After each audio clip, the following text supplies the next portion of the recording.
Could someone post the link to the agenda again, please? Yeah, I threw it in updates. Oh, okay, cool. Thanks. Nice. And if anyone is on the on like the different Telegram channels and the chats and stuff, repost the link to our YouTube channel would be great, or to like the live stream.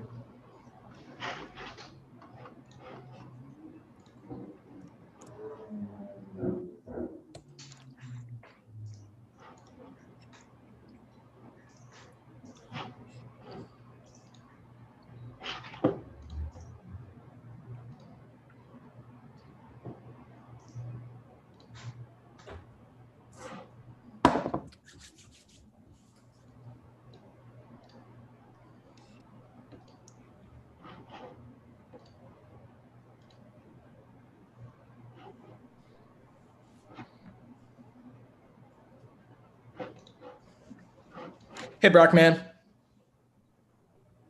Hey, guys. Hey, Brock.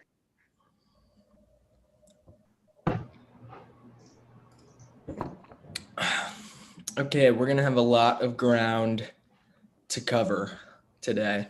And there's a lot of different discussions going on in the Discord and the forum that we probably won't touch on a significant amount, largely around like rebase stuff. So, to join in that discussion, check out the alt rebase channel in the Discord, and also some of the recent forum discussions around compensating rebase calls and things of that nature. A little bit of change to the rebase frequency was one of the forum discussions. I think we just have a lot of product things that we want to cover today, but I think that is the topic that people are clearly interested in kind of investigating again and diving into. But as we're reaching that 105 mark, I figure we can just do some quick introductions. So I'm Trent, one of the original launchers of YAM, and I'm working on a number of different product initiatives for YAM currently, and doing a variety of things of that nature. Hey, guys. I'm Brock. I lead up smart contract development for YAM. Hey guys, I'm Nate, helping out Brock with smart contracts. Hey guys, I'm Bruce, working on today on the forums, working on branding, marketing, design stuff here at YAM. Hey YAM fam, Fedus here, working on ops management and the treasury, YDS, great YAM wall. Thanks for having me. Hey guys, Chris here, working on marketing with Bruce on all of YAM's great products. Yeah, I'm Jim, and I'm working with Chris and Bruce on the marketing and branding, and enjoying working with these guys. Are great.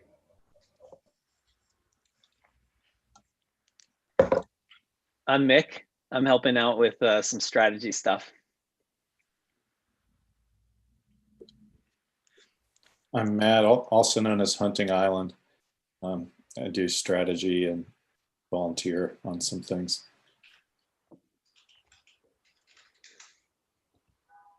Excellent. I think that's probably just about everybody. If not, yell at me right now and we'll get you introduced. So go ahead and pull up the agenda for the day real quick. Oops, that's not what I wanted to do.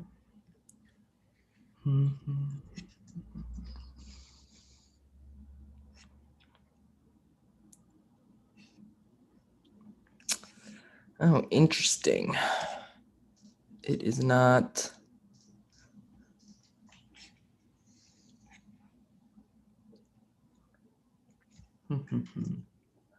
Sorry, my Zoom seems to not be wanting to show which.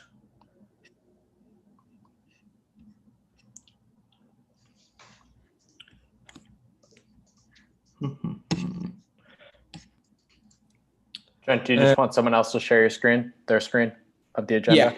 Yeah. Anybody else want to whip that up real quick?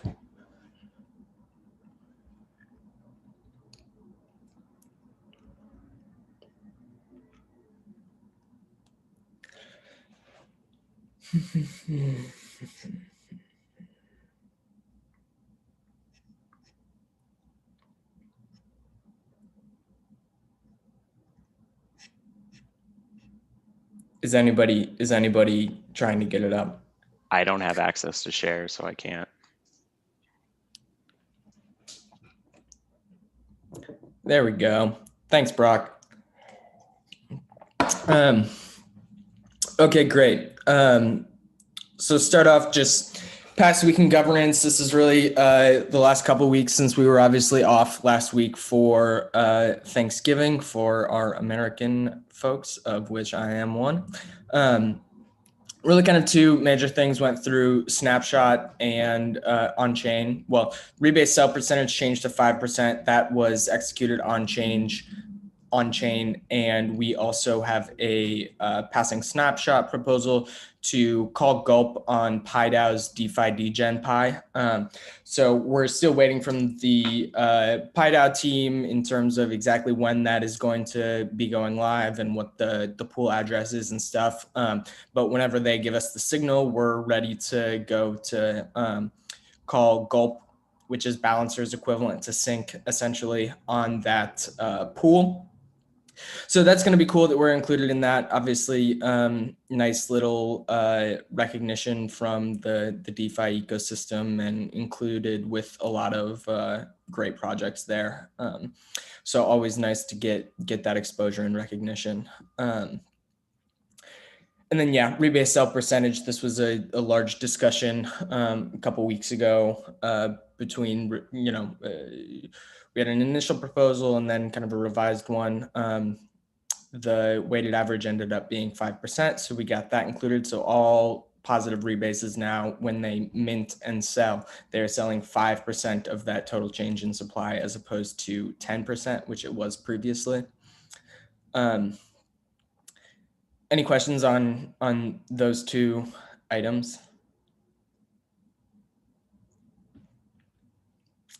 As we go into what we have upcoming in governance, obviously there's been a lot of discussion on the forums and in the Discord about the contributor compensation. So there's currently a snapshot or currently a forum revision live where we can, have some additional discussions there. I think the last time I checked, it looked like the discussion had progressed to the point where we can start moving some of those proposals to Snapshot. So those will be individual contributor proposals. The forum is just kind of an overview. When we actually take it to Snapshot, each contributor is going to kind of have a specific Snapshot proposal associated with their compensation. So it won't just be one big kind of lump sum approval. This is the full-time contributors, right? The part-time ones will be in one group, from what I understood. Yeah, I think that's fine. probably the way that we're going to do it. Yes, agreed. We're also going to submit a snapshot proposal when we submit those compensation ones to approve a token recover for someone who sent USDC to the YAM token address. So this is just a fairly standard governance function that we have in the contract where when people mess up and deposit directly to the contract address, we can reclaim those tokens for them. So we'll include that as a snapshot proposal. As I mentioned, there's some discussion in the forums about the rebase incentivization and the frequency of the rebase being adjusted. I think these are great discussions to have. And kind of, we're also in the Discord discussing more generally exactly how we might look at the rebase going forward, and if there are any kind of alternatives that make sense there. There's been a number of expenses that have been accrued over the lifetime of the protocol, from server costs to deployment costs for contracts. So we're going to start a kind of small multi-sig fund for those reimbursements. There's a forum post about that currently. And then finally, which we'll talk about a little later from the marketing folks, we have a mission statement on the forum that is looking to get ratified to kind of really crystallize and solidify exactly what YAM is and is trying to be, and kind of building on those brand pillars that Jim/designer has created and posted. So I think that's going to be a really cool thing to just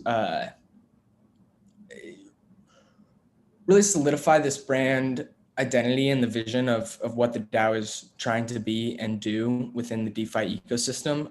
So I know there's been some people in the forum post saying that, oh, why are we focusing on this? I think it's, and the marketing folks will probably speak to a little bit, but I think it's a really important piece to allow us to all kind of rally around exactly what we're trying to do here and make that really explicit, as opposed to just kind of this nebulous thing that we all kind of have in our minds, and come into agreement with it.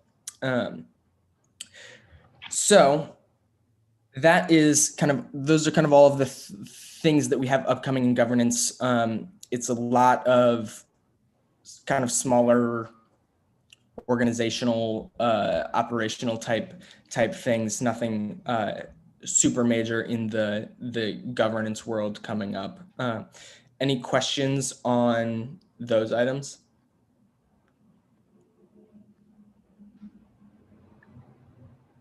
I think we're good. Excellent. So to dive a little deeper on some of the contributor compensation stuff, I'll hand it over to Fetis with just a little update there. You want to take it away, Stephen? Yeah. Hey, yeah, fam. So the contributor manifesto, we've discussed a lot of great feedback from the community. We do appreciate it.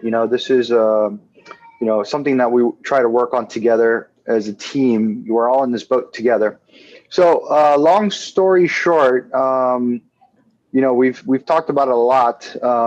We will be doing full-time contributor snapshots, and each of the snapshots will have a kind of like each person's little bio of each person, what they're currently working on, what they're planning on working on in the future, and it'll give you a good rundown of kind of what the money is going for. So along with that is we've also changed the YAM payout vesting. So full-time contributors currently get a small portion or a portion of their pay in US dollars or YUSD or whatever it may be, ETH, but something that they can use to pay their bills because it's their primary income source. As far as the alignment with YAM itself, the remaining payment, which for some of us is a good percentage, and for part-timers, it's almost 100% for part-timers, is vested YAM. And what that means is, I want to be clear with you guys, is that this YAM is locked. So let's say I get paid 1,000 YAM this month for the work that I already did. This 1,000 YAM will be locked for a year, and it will be continuously unlocked.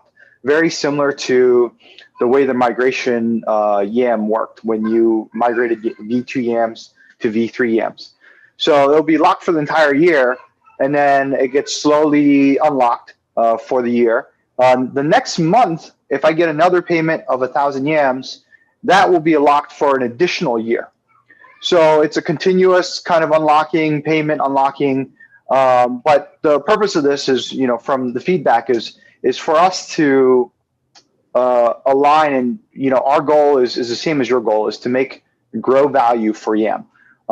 So this is, in my opinion, a good compromise. You guys are more than welcome to leave your feedback. Let us know what you think. But right now, it seems like we've got a pretty significant amount of people that are voting to continue with the snapshot.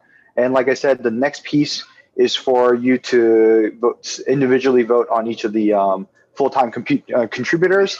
The part-time contributors will all be lumped into one just to make it easier.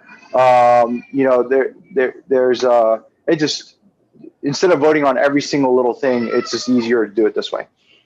And if there's an issue with that, please let us know. Beyond that, let's see. I think that's all I have for compensation. Does anybody have any questions? So, for the part-time contributors, the YAM would also vest over the course of a year?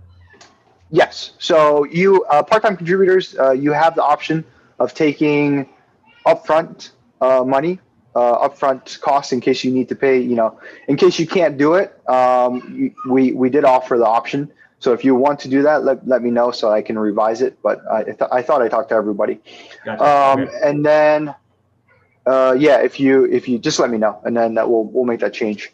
And then also another thing I forgot to mention is that there will be a quarterly review. Some people were asking for more accountability.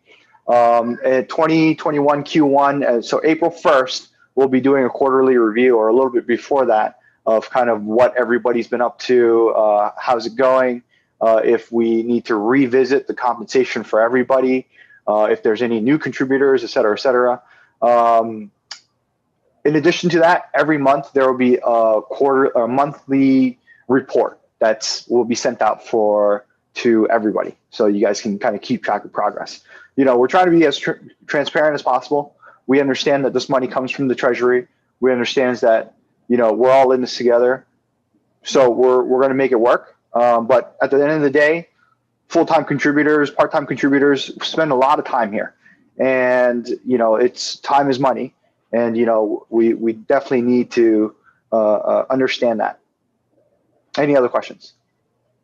On the vesting, I think I had conceptualized it a little differently. I think the way that you've just described it is kind of is an interesting way to do it. I was more imagining that if someone, Brock, do you want to pull up that the forum post again? I was imagining it that if someone is getting 1,000 vested yams per month, that essentially when that vesting schedule starts, it will start with 12,000 balance of underlying yams that are vested continuously over 1 year, such that each month you'll essentially receive the 1,000 yams that you're supposed to receive for that month. Is it possible to turn off that vesting faucet if, like, let's say after Q2, the community decides, like, you know what, like this isn't working out with Chris or something like that, right? Individual streams can be shut off. Okay, great. Just because I know that's going to be important for people. They're gonna want that. Yeah, 100%. So, I think we'll just have to think about that a little bit in terms of what it would look like to have each month vesting over the course of a year. Basically means that, like, at month 12, you'll finally be getting your complete first month vested yams. I mean, it definitely aligns the incentives for the long term, But I think the concern would be that if this is part of a contributor's kind of primary compensation, that yeah, I think it'd be tough, honestly. I think because it's essentially a net 365, which, I mean, depending on what you're doing, like what your role is in the team, like that may be feasible, it may not be. Like I think it's just gonna be a case by case basis.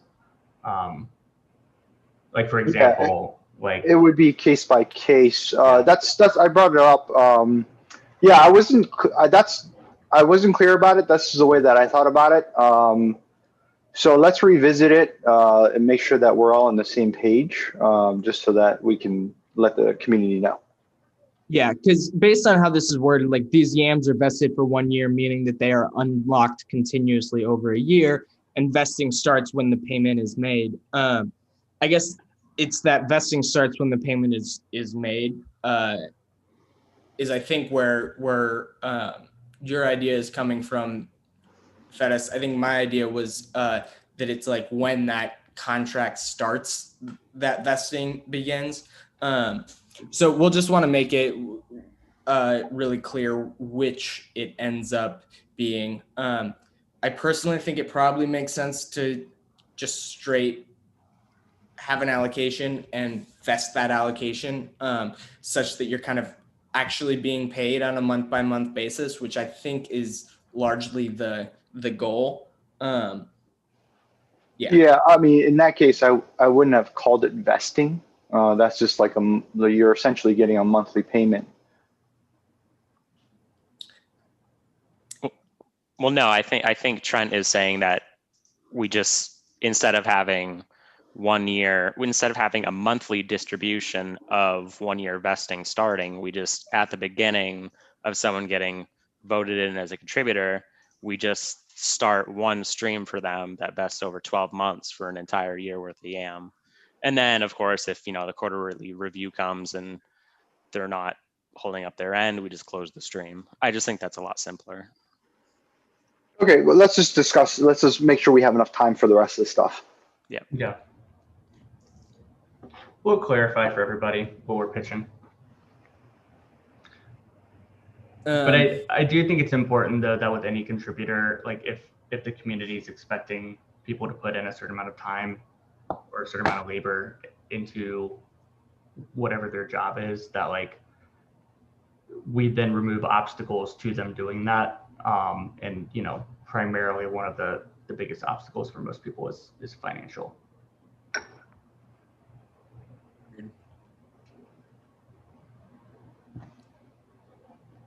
Cool. Want to do a little marketing update, Krish / Bruce / Jim, whoever wants to kind of take the lead there.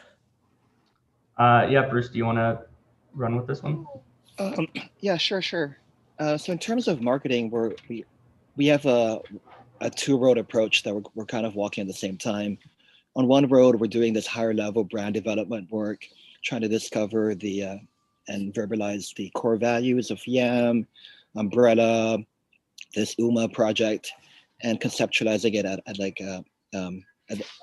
conceptualizing the emotional narrative of the brands. And on another level, we're focusing on a big push this month on the UMA project and the Umbrella project, pushing the brand work there, the documentation work, social media, animated GIFs, images to promote the project, as well as like explainer stuff, to really showcase the project to the DeFi community.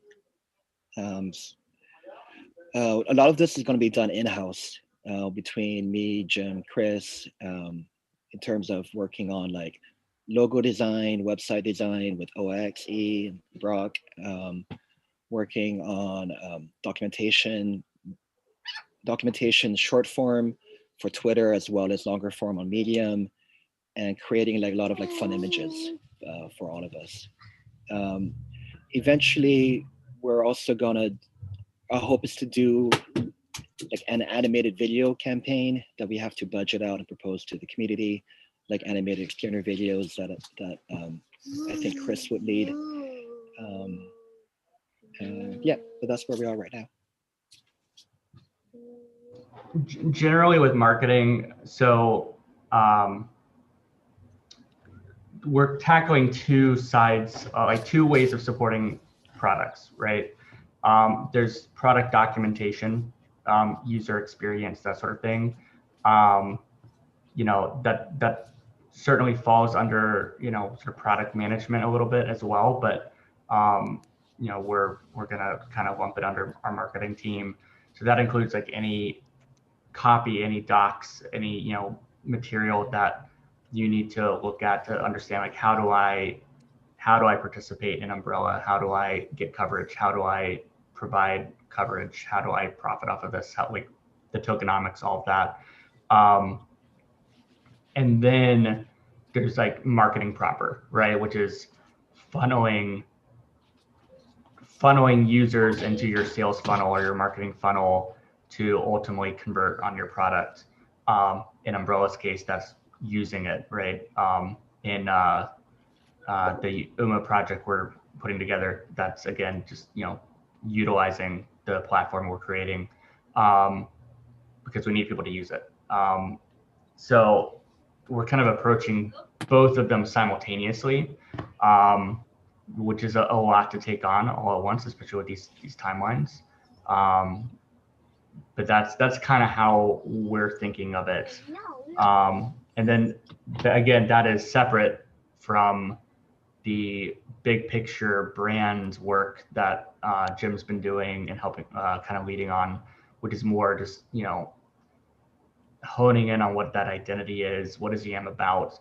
Like, if we're, and the reason that's important is twofold, because we need to unify our community behind, you know, behind YAM's purpose, behind YAM's ethos in the space. And like, I mean, that's going to make things more efficient with governance, right? We're going to spend less time arguing about whether this is, you know, this product is a priority or this product's a priority, or, you know, like, because the community will have affirmed like, hey, this fits within what we're doing, right? This is what we're about. And then also as marketers, it then gives us something to market. We know what we're selling, right? We know what we're telling people, and it leads to less misunderstanding, less mistrust. If, you know, 1 month we're saying one thing to people, and then a month later, you know, we've changed our minds. Or, I mean, we don't just change our minds, things evolve, but like from a user standpoint, I can completely understand how it seems very fickle and unsteady, right? So we're trying to really nail that down, so that way, you know, people just are confident in what they're getting involved in. Like, we want to build confidence, we want to build trust. So that's where that bigger picture branding comes into play. So really, we're looking at like 3 big endeavors for marketing. So that's kind of how we're thinking about it. You know, I'll just add real quick that in regards to the branding, okay, the most important thing that YAM is doing right now is building products and developing specific branding around the products. March with grassroots marketing, and then putting together a plan to have the ability to test additional marketing that might be paid marketing or other strategic partnerships over time if those need to kick in. So very cost efficient, very focused on increasing the value of the YAM token. Now, the YAM branding, the mission statement, all the YAM branding, long-term thinking. It's long-term value proposition to YAM holders. So we're hitting it from 2 points. We're hitting it from immediate results through products, quick to market products. And then we're also, but we don't want to just spray like a machine gun out there randomly. We want to have a plan in place and a structure and a belief system around YAM, which we can build sentiment and we can build the entire YAM ecosystem upon. So one last thing I'll mention, motivations for the YAM mission statement. They're listed in the forum post, and they're very pragmatic. Attract customers, boost value of the organization, and increase marketing effectiveness. So I think it's very clear. It's very strategic, and it's one of the things that any good, long-lasting organization does, and they do it well. I will say too that, like, I mean, in my professional experience, I've seen what happens when companies neglect sort of brand identity, especially companies that tend to be more technically focused, right? Because it's really easy just to, get sucked into the numbers and like, okay, show me money spent versus money coming back to us because we spent that money, right? And yeah, from a logical standpoint, that makes a lot of sense, right? But often what ends up happening is like companies realize like, oh, they're dealing with a major morale problem internally because their employees don't know, like, what are we doing here? Or they run into market fit problems because they realize that, well, they're marketing, like, we have a great product, but we're marketing to the wrong people who aren't really our target audience. Or, like, that's where, like, it can seem counterintuitive, but like some of the big picture branding stuff, again, it helps keep our more actionable marketing campaigns aligned with, like, in productive ways.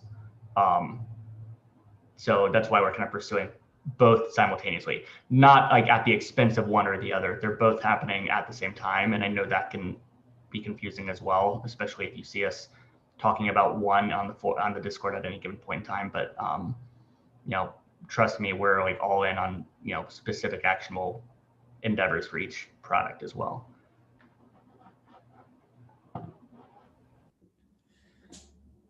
Yep, 100% agree. I mean, it is a really critical piece that serves to guide and inform. Yeah. I mean, I think you guys did a great job of explaining why it's not just for fun. It's a really important strategic initiative. So I'm excited to see that continue to progress, and also the actual execution side that Chili's been leading, and some of the interfaces we've got wireframed up and things of that nature. So I think the marketing side is on a really good track right now. Brock, do you want to give a little update on the umbrella protocol, the alpha internal testing, and then I'll give a brief discussion of the token conversation that's been happening in the Discord, and kind of open that up for comment. Yeah, for sure. So the smart contracts are nearing completion. They were totally done, but I realized, so similar to how Sushi Swap, you were able to basically capture excess returns of the protocol if you basically flash loaned in. There is something relatively similar that would occur in ours as it was. And so that's added about a day and a half to development schedule. I was planning to have it out on Tuesday. I should get everything out this evening. And so then that link will be out either this evening or tomorrow morning. I think it's in a good place. I would not expect a bunch of changes necessary going from this alpha testing to production. It will be interesting to hear the feedback, especially on the provider side. So yeah, should be up. We'll get that out to people either this evening or tomorrow morning for you guys to test. I've set a cap for the total reserves to just 1,000. It'll be a DAI pool as the payout token, covering DYDX, Aave, and Compound. So it's, I I set it at 1,000. If you guys have pushback on increasing that, that's fine. But yeah, any questions?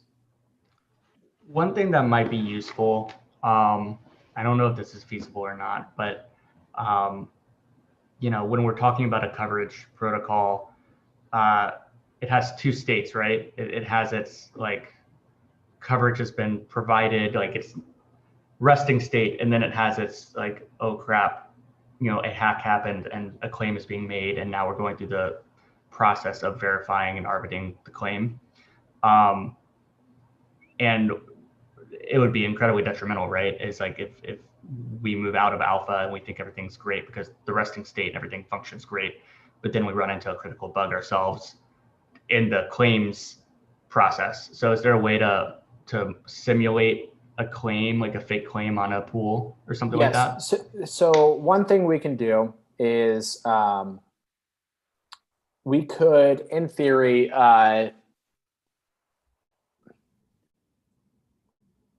so if everyone goes into it understanding like that's what we're going to do, then we can definitely move towards that. I'm just trying to think of how to manage that, because like right after it's we could drop to $100 or whatever, and then people are just okay with whoever adds the reserves is just okay losing the 100 die. And maybe that's just me from the deployer account who received die for audits and whatnot, and we could use I could be the only provider in the system with those 100 die, and then we could have some providers and step through the claims process as well, if that's makes sense to you guys. Yeah, I don't know if you guys agree with the need or not. I just feel like, God forbid, we get to that point and people can't make a claim, or like something happens, right, that messes up that process. I mean, that's trust lost entirely at that point. It feels critical to me.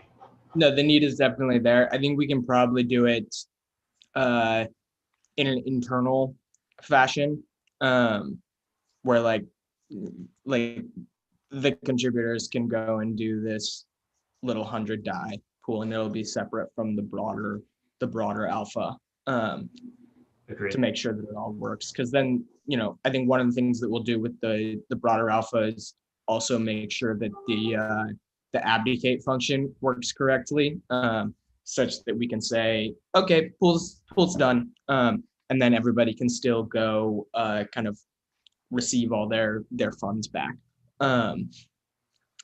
And so, based on where we're at with this, and I think the design decision to switch to the NFTs versus the perpetuals, I think, like, for me, that was one of the big things that I was like, I don't want to go to audit with this perpetual system, and then it like is just a really bad user experience.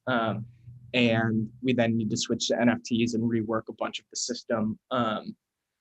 So I think at this point, I know Brock's been in various conversations with auditors. I think it's probably time to fully get on their schedules and reserve those funds and whatnot.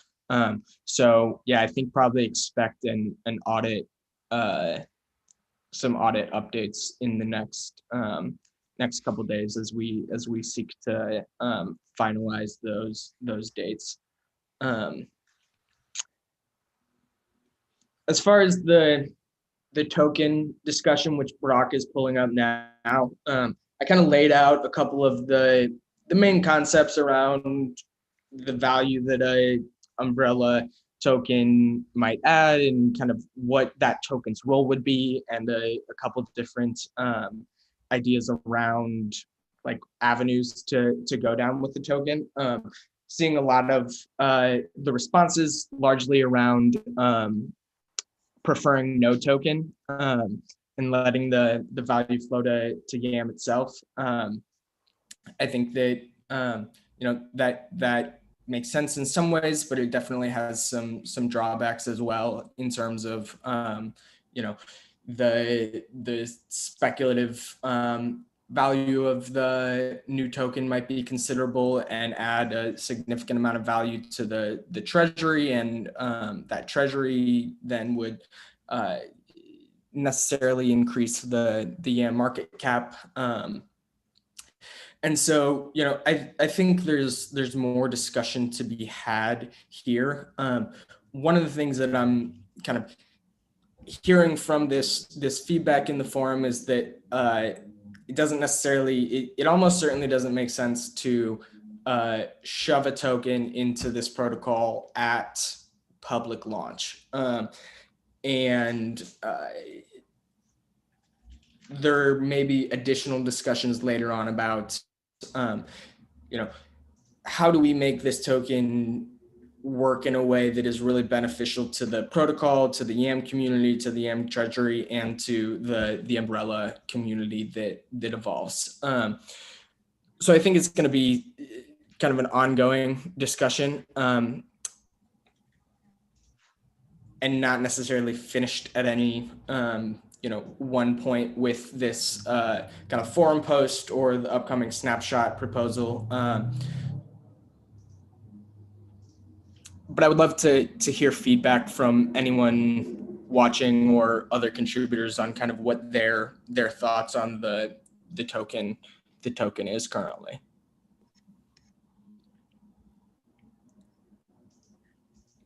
Yeah, maybe there could be a call just to discuss with the community the ideas around Umbrella and possible token models, and just have a conversation. Sometimes that can be more productive than just forum posts or Discord texts. I think that's a great idea. Yeah, me too. Because I obviously fleshed out some of the issues, but I know that it's a pretty complex topic, and like how it would materialize can take a lot of different forms. I think a broader discussion would be really valuable. So we'll get that set up in the next week or two, I would say. Yeah, I mean, there could potentially be extremely value additive to YAM if YAM owned a percentage of the Umbrella tokens, and it could be a big win for everyone. So. Yeah, I totally agree. And it would be cool, right? I mean, that's a lot of what I look for in our product decisions. Like, is this something new and cool and interesting in the DeFi space? Yeah, plus it'll attract community interest too. And, yeah. Maybe exactly. liquidity distribution for it. I mean, it's free marketing.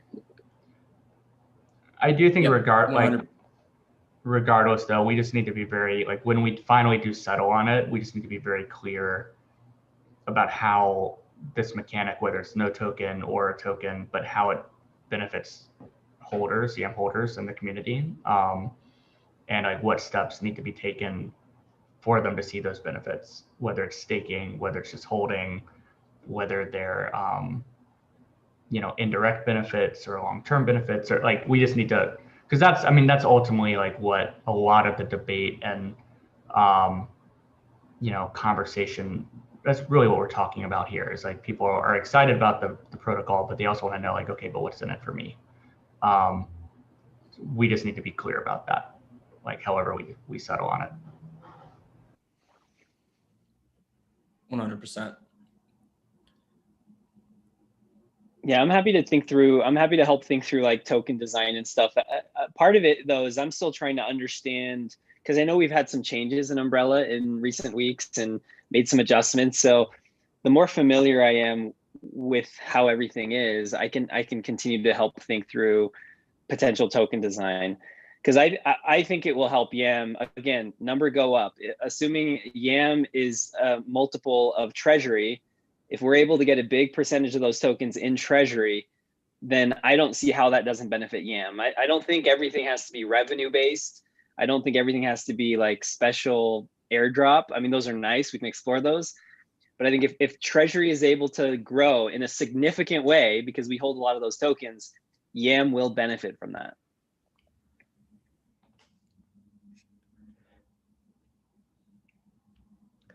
Yep, I definitely agree with that assessment. There are a lot of pros and cons to sort through. So yeah, I think I'm excited for a more detailed call to really think through and dive deep on this idea. I think there are a lot of detailed calls in store for us at the future because there's just a lot to cover. We're trying to keep it concise and efficient for everybody. Yeah, indeed. Do we want to do a little YAM DAO set update with Nate? Yeah, sounds good to me. I don't have much to update aside from what's on here. The contracts are all set. They are being reviewed by the set folks. Hopefully hear back from them today or tomorrow. I imagine there will be a few small revisions, but nothing that wouldn't take more than a day or so. Aside from that, we're also waiting on set to give us kind of a stripped down interface for the set manager to use. And then Krugman and probably myself will probably have to modify it slightly to fit better with ours, with our set system. Excellent. That's making me think that probably early next week we need to figure out exactly what we're going to put in the set to start, like what that starting allocation is. Get that approved by Snapshot Governance. And then next week, we're going to have a joint blog post with UMA regarding the derivatives that we're taking over for them. And so maybe the following week or, somewhere around that timeline, we also have our YAM DAO set Medium post go out. Just kind of make December a big month of announcement for us. So we can coordinate on that kind of stuff in the marketing channels. One thing, if you don't mind, just very concisely, because it seems like there's a little bit of ambiguity for some folks about the YAM DAO set. Like it kind of sounds like an active trading situation or like a hedge fund kind of situation. And that's not really what we're doing here. So I just want to make sure we're clarifying for people so they're not confused, like, oh, why are we trying to buy more assets or something like that? Like, that kind of thing. Yeah, I can answer that. Yes. Especially at the top of a bull run.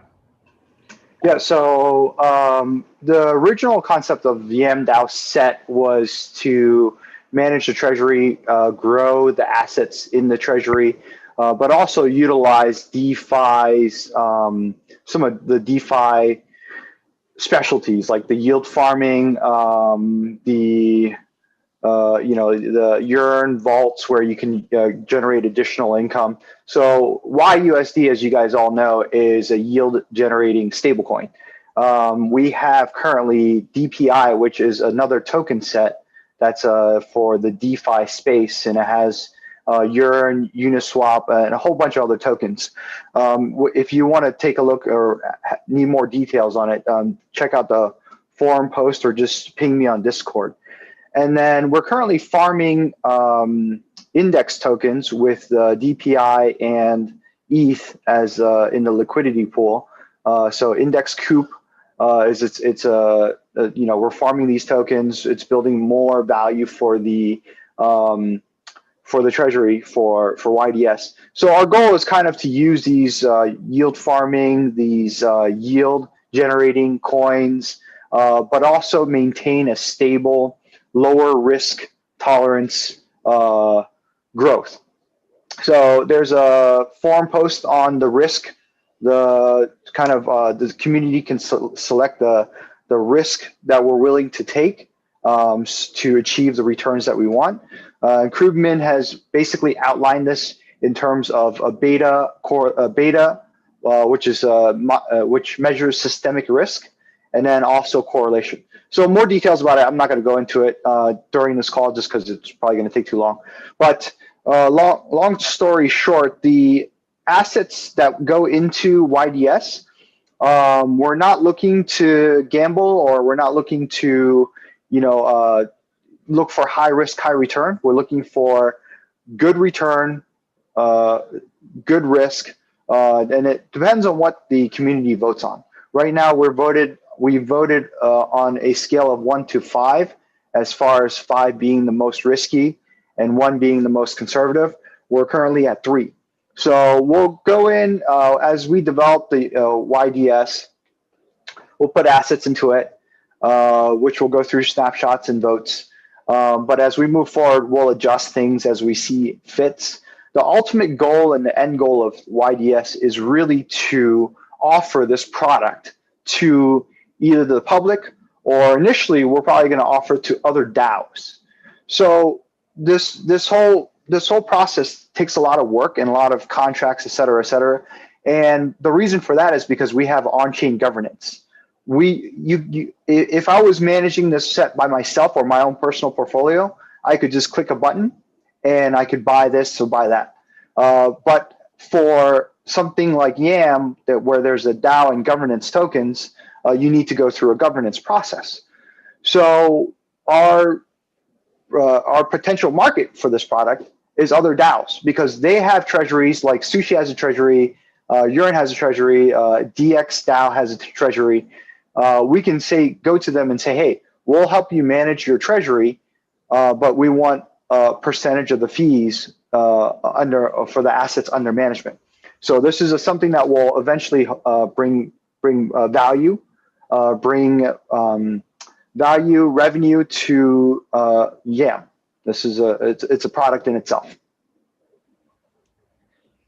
Yeah, and I'll say that the like initial implementation, because the V2 contracts are fairly new, so there's somewhat limited functionality. So we're not going to be doing everything all at once. But I think the point of like these like beta targets is essentially like, we've got exposure to ETH. Let's say ETH goes up 4x tomorrow.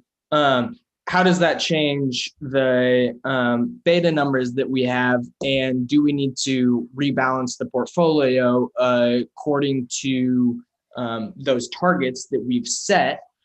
Do we need to, if we've already agreed that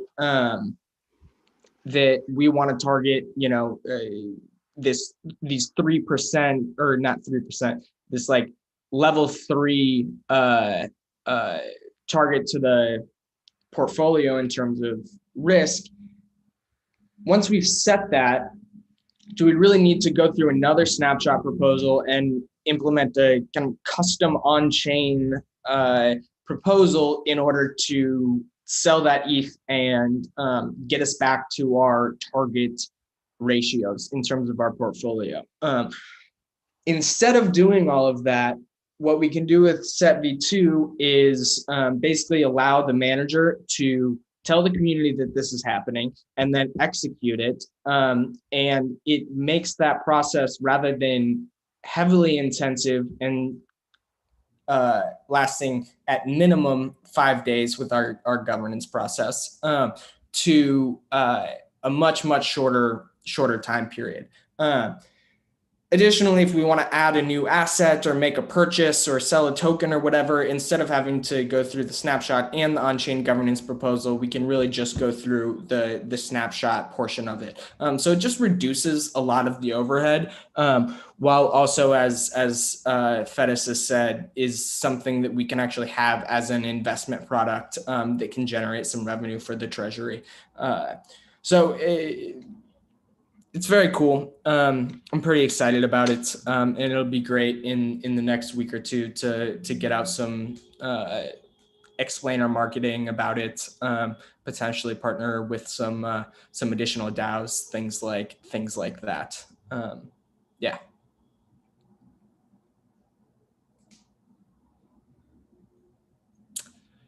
If there are no other additional YAM DAO sets, I'll give a quick update on the UMA derivatives project.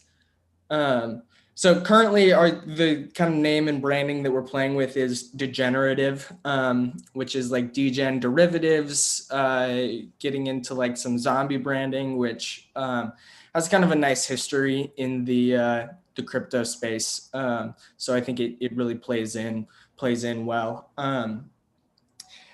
So essentially the way this is operating is that within the UMA team, they have a kind of division called U Labs, which basically just builds proof of concepts for their financial contracts. And so one of the proof of concepts that they built was this UGAS token. But the UMA team doesn't really want to be building entire products and product suites on these financial contracts. They're really much more interested in the infrastructure layer. This is a great opportunity for YAM, and we create a really nice symbiosis with UMA as the infrastructure layer and YAM as the product layer, because I think product and branding, aesthetic, and user experience are really within YAM's realm of expertise. So the UMA team is really excited about this collaboration. We're really excited about this collaboration. We'll essentially be taking over control of the UGAS token financial contracts starting in February and going on into the future. And what this change of control means is that we receive the developer mining rewards that would typically go to that contract's creator. So the way those developer mining rewards work is that it's 50,000 UMA tokens, which is somewhere around like $350,000, are distributed pro rata according to the dollar value of the synths minted. And so ultimately what that means is that as more synths are minted to the UGAS contracts in February and going forward, the YAM treasury will be receiving those developer mining rewards each week. So as we build a better and better product and allocate some of the developer mining rewards, transition them actually to liquidity mining rewards and generate interest in the product that way, this is a product that we can kind of instantly begin monetizing for the treasury, which is really exciting. So currently where we are in the process is wireframing and building out this this degenerative brand. And our first product will of course be these UGAS synthetics. I think ultimately what we really want is to build a suite of DeFi metric derivatives. So the ULabs team is currently working on a BTC volatility derivative. There are some other folks in the UMA developer chat that are working on total value lock derivatives. Talked about, a derivative on Tornado Cash usage, a derivative on curve volume. Basically, this whole realm of kind of DeFi usage, DeFi metric derivatives that allow you to speculate and get exposure directly to those metrics, as opposed to, in Tornado Cash's usage, there's no way to really express a market opinion on bullish and bearishness on Tornado Cash because there's no token. Similar thing with DYDX. Curve is an example of one where the tokenomics turn people off a lot, but pretty much everyone is, of course, bullish on the actual volume that they're going to see. So I think this is a product class that has a lot of really interesting value and product market fit. Everyone I've talked to has been really excited about this kind of class of products coming out. So I think it's going to be a really big opportunity for for YAM, and Chili's been doing a great job throwing up some graphics. If you look in the UMA Discord channel, of like the little degenerative zombie. So I think it's going to be a really great product and brand for us to build, with the added benefit of, again, having a built-in business model through the developer mining.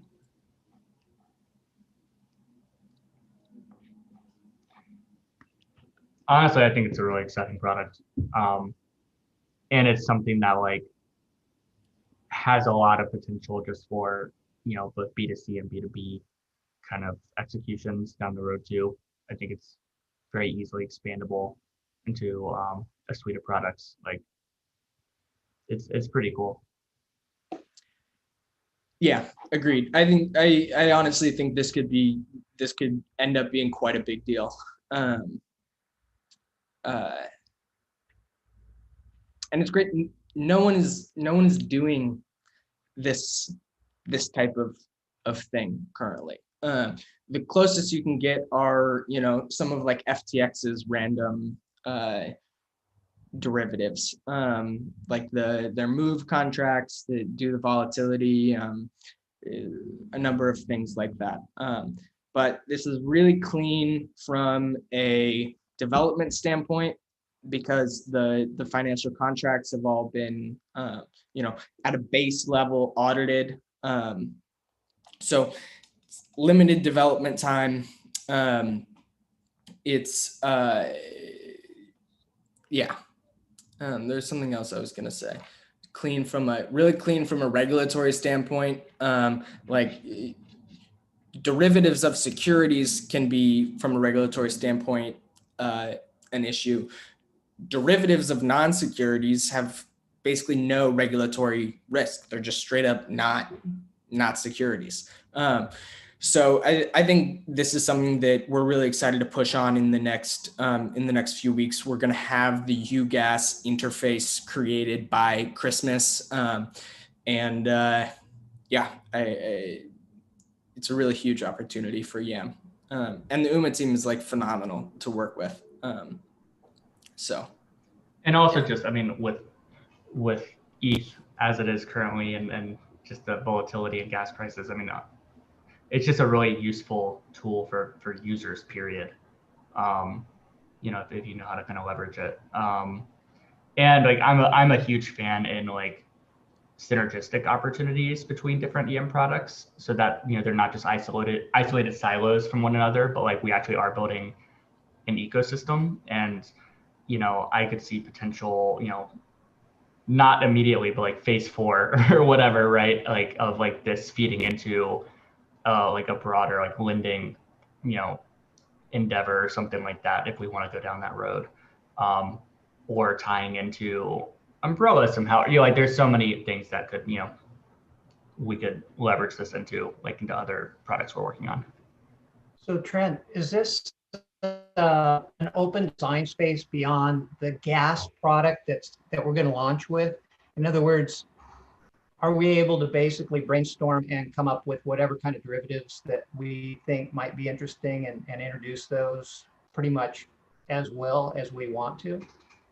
Yep, exactly. Okay, cool. Yeah, so I've outlined the process in the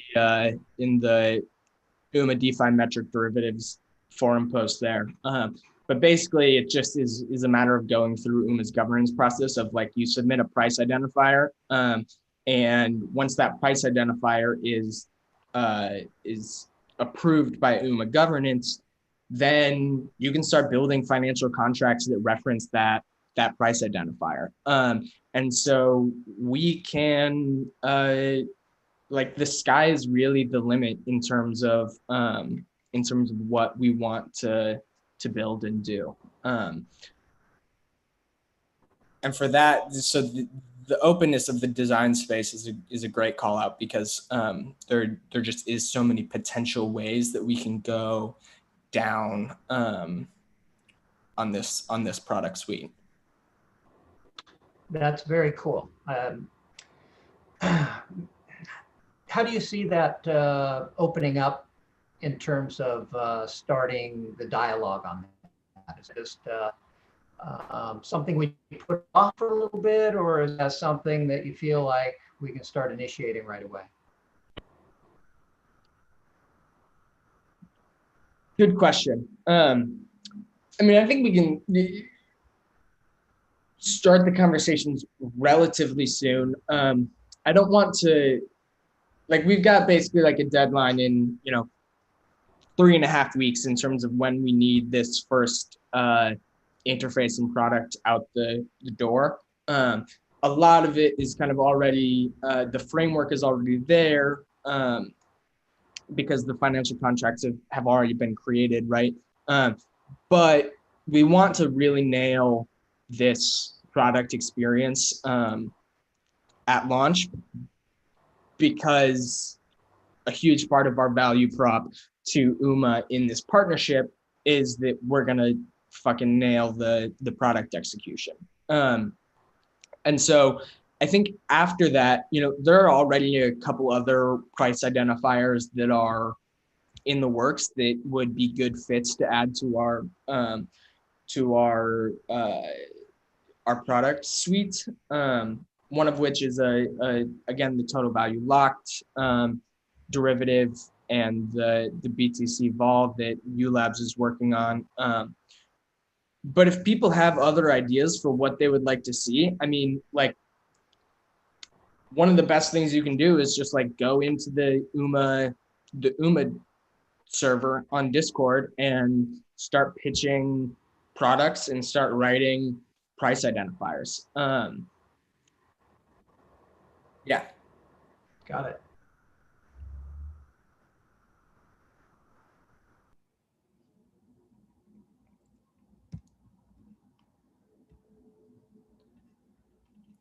I'm seeing a question in the YouTube channel.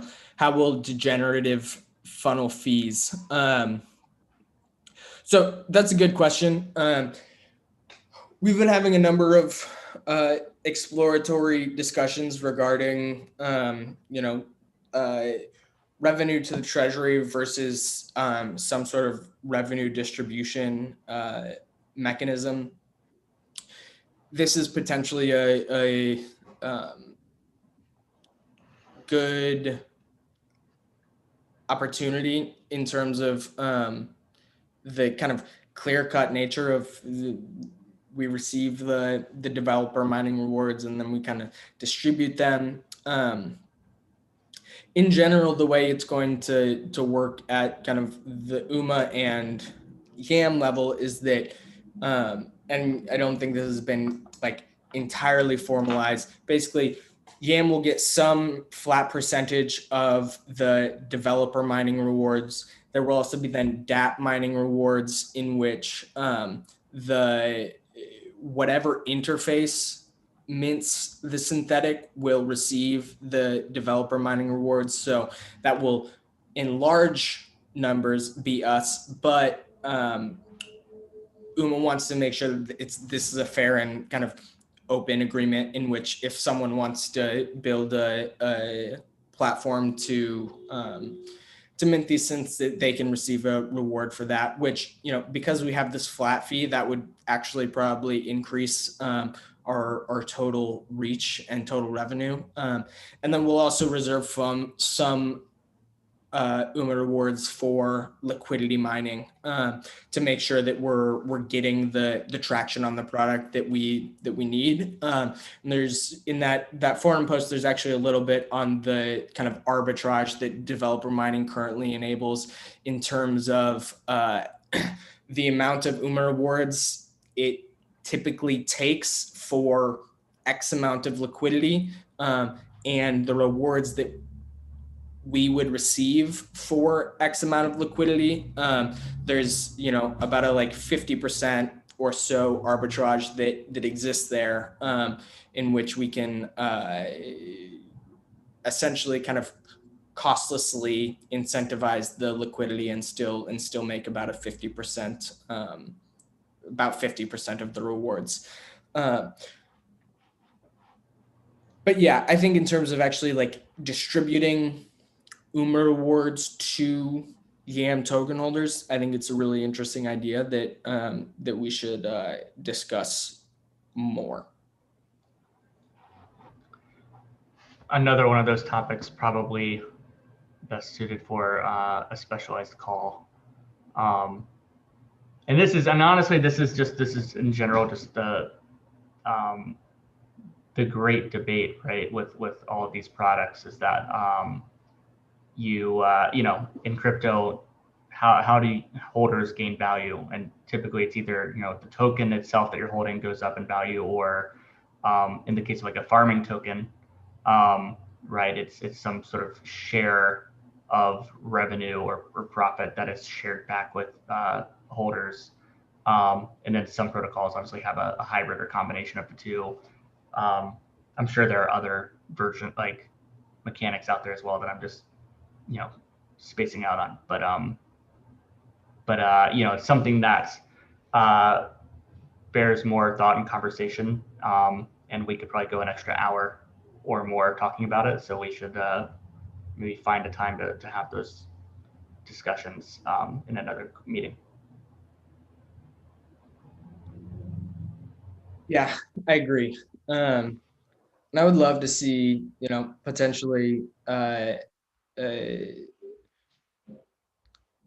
concise, actionable, and like technically validated approach to how to do some of these revenue generative, revenue distributive ideas. Because a lot of times we just get, you know, hey, give us some of the revenue. I think in something like farming, which is quite variable, and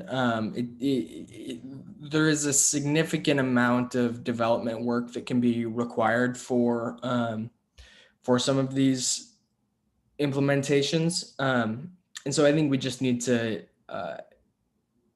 one, have a really cohesive like foundation for what our community philosophy is around around how we do some sort of distributions, and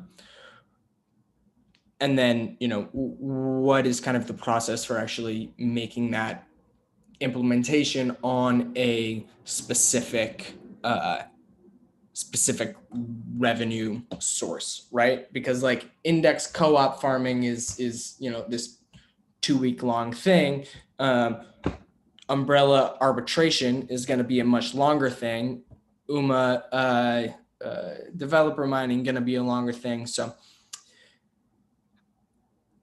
all of that is to say, yeah, I agree that it's a much bigger conversation that we probably need to have, Chris.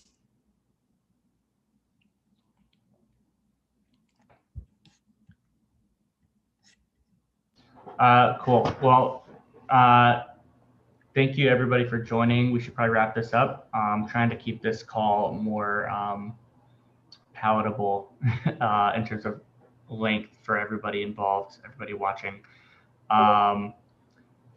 If people have questions about anything discussed, please visit the Discord. Each of these products have their own channels at this juncture. So let's maybe try and keep product specific questions to the relevant channels. We love your ideas. We love your feedback. Let's try and keep discourse healthy and keep it civil, right? So productive and actionable and respectful of all parties. We will promise to be respectful of you if you respect us as well. I know it can be tough on the internet when, you know, someone's just like a faceless persona, but we're people too. We care. Yeah, and in the meantime, we're really stoked about December. We have a lot of cool stuff coming up. And if any of this stuff sounds really interesting and you have something like a skill set you think you can contribute and bring to the table, whether it's dev skills, both back end, front end, whether it's marketing skill set, illustration, copywriting, like translation. I mean, honestly, we need more translators. We have a very dedicated mod who's just plowing through as much Chinese like Mandarin translation as he can for us. But I mean, we're about to crush him with documentation that for 3 products. So if you have that ability, please reach out. But like, YAM is it's a collaborative community, right? And it's a community of doers. So if you have a skill set and you can do and you have the desire to do, then please reach out to us. And with that, I think we're gonna wrap it up. Cool. Thanks, Chris. Thanks, Stephen, Bruce, Nate. All right, bye guys. Thank you. Thanks, guys. Thanks, everyone. Out. Yep.